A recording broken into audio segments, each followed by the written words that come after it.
Emily ہمیشہ سے ایک شکی مزاج لڑکی رہی تھی۔ وہ بھوتوں، جنوں یا کسی بھی ایسی چیزوں پر یقین نہیں رکھتی تھی۔ ایک دن اپنے دوستوں کے ساتھ ایک مہم جوئی کے دوران اس نے جنگل میں ایک دور دراز کیمپنگ کا منصوبہ بنایا۔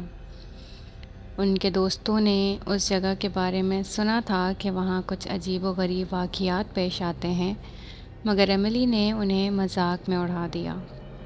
رات کا وقت تھا اور سب لوگ اپنے خیموں میں سو رہے تھے۔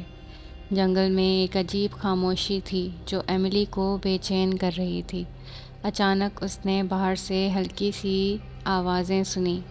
اس نے سوچا کہ شاید اس کے دوست مذاق کر رہے ہیں۔ جب وہ باہر نکلی تو وہاں کوئی نہیں تھا۔ وہ واپس اپنے خیمے میں آئی اور دوبارہ لیٹ گئی۔ آوازیں دوبارہ سنائی دیں، اس بار اور زیادہ قریب سے۔ ایملی، ایملی، اس کے نام کی سرگوشی نے اس کے رونگٹے کھڑے کر دیے۔ دل کی دھڑکن تیز ہو گئی، مگر اس نے خود کو سمجھایا کہ یہ سب اس کے ذہن کا دھوکہ ہے۔ کچھ لمحوں کے بعد اس نے خیمے کے باہر کچھ قدموں کی آواز سنی۔ ہمت کر کے اس نے زپ کھولی اور باہر جھانکا۔ خیمے کے باہر ایک پرانی بدحال عورت کھڑی تھی جس کی آنکھیں سرخ اور چہرہ خوفناک تھا۔ ایملی نے چیخنے کی کوشش کی مگر آواز اس کے گلے میں ہی دب گئی۔ تمہیں یہاں نہیں آنا چاہیے تھا، عورت نے دھیمی آواز میں کہا۔ یہ جنگل ہمارا ہے، اور پھر وہ غائب ہو گئی۔ ایملی نے فوراً اپنے دوستوں کو جگایا اور انہیں سب کچھ بتایا۔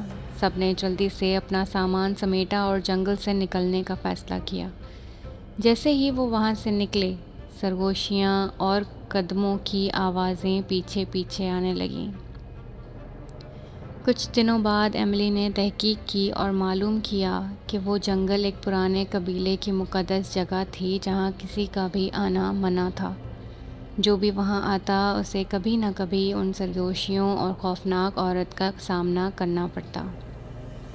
ایملی اب ایک مضبوط یقین رکھتی ہے کہ کچھ چیزیں ایسی ہیں جنہیں ہمیں نہیں چھیڑنا چاہیے، اور کچھ جگہیں ایسی ہیں جہاں ہمیں نہیں جانا چاہیے۔